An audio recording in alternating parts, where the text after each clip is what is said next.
Hello, this is a look at the Mega Construx Call of Duty Flamethrower Shock Troops set. Finally, something timely to what's actually the current Call of Duty game. They've been doing World War II themed stuff based on previous installments, but now this is absolutely present, though it's historical. You know what I mean.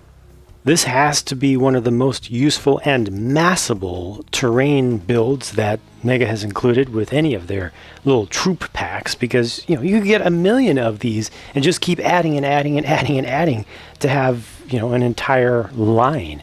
I think those little aquarium looking plastic plants are very useful, and you can bunch them together in multiple ways.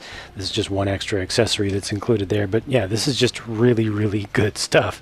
The star of the show is, of course, this guy with the flamethrower, and it has the flame piece, which works just as well in a semi-realistic setting as it did in the fantasy settings where they've used that same piece.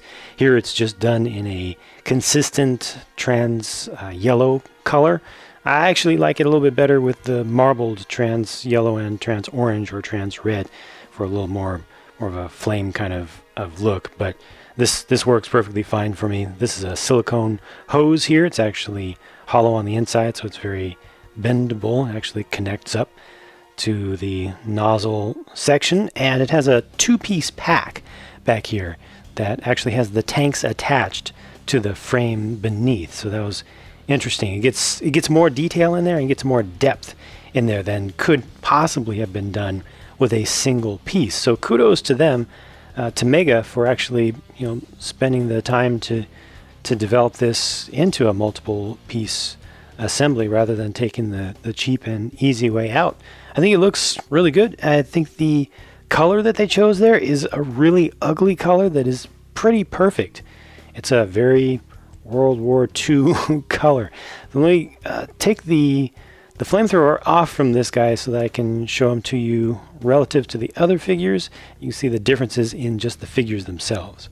There we go. So I put him over here on the left and outfitted him with the M1 Garand with the bayonet. It's nice that they include that full main weapon as an alternate to the flamethrower, so if you want, you could use that, equip that onto one of the other dudes, or if you are amassing this and you get multiple of this set, then you don't have to have one out of every 4 troops wielding a flamethrower.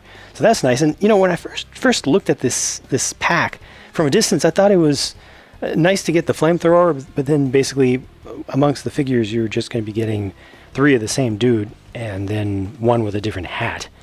But they change up the colors of a bunch of the elements, which is nice, and they also have different molds. So this guy on the left has actually the same set of legs as the one on the far right, but they've changed the colors, and you can see that those are the ones that have the removable and changeable boots, the swappable ones. And there are 2 head molds here, so the first guy and the third, I believe, have the same head mold, and then this guy with the weird eyes, just a little bit offset, a little bit low there. He has the same head mold, I believe, as this guy. I think, if I'm not looking, at least for the face, if I'm not looking at that wrong. And I really like this skin tone here as well, just because it's not the usual binary, real pale white and real dark black skin that toy companies often do. Mega has been really good for a number of years at offering actual variety. It's just nice, whether you're looking at race or not, just to have something different, because not everybody has the exact same skin tone, even within the same ethnicity. So it's just nice to have variation. You've got variation in the colors of the vests, or kind of the frame that's being used to hold up the packs. Those 2 packs are different. I have gone ahead and put all of the accessories that were included in the set here onto these figures, except for the shovel, the E-tool, if you will, that I showed you a minute ago.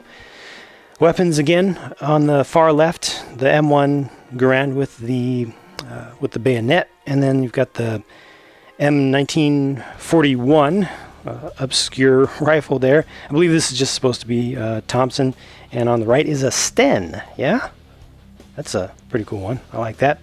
I've got 2 in total of the grenades, 2 different colors used there. The guy on the right is said to be a general, again, as I've said before, I don't know ranks and uniforms. So if anybody wants to kind of pick that apart or try to decipher exactly who he's supposed to be and from what branch of what armed forces, if it makes sense, feel free. But I just don't know the subject matter well enough, so I will not try to pretend that I do. But yeah, definitely a nicer pack of figures than I expected, given the number of different colors and types of molds that they used.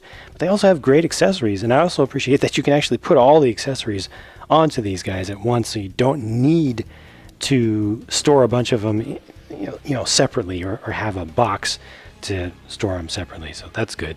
In all, I feel like this is one of the stronger figure packs that they have done for a lot of fans of military related miniatures, not just Call of Duty stuff, obviously. I mean, like I said, this does line up very well with the fact that World War II is the current Call of Duty game that's out there, but this obviously works with their earlier original series of World War II related lines, and again, just stuff that has nothing to do with Call of Duty whatsoever. So I feel like this one should probably be a good seller, and I am happy that it is as massable as it is. You can easily outfit folks in different ways, start to set up squads that have some additional similarities between them, and that terrain piece is really nice. It's definitely reconfigurable. It has a nice amount of realism, and it's very massable. You can just put a whole line of those side by side. So yeah, well done, Mega, once again. Thanks for watching the video. Hope you enjoyed this, and I'll talk to you again soon.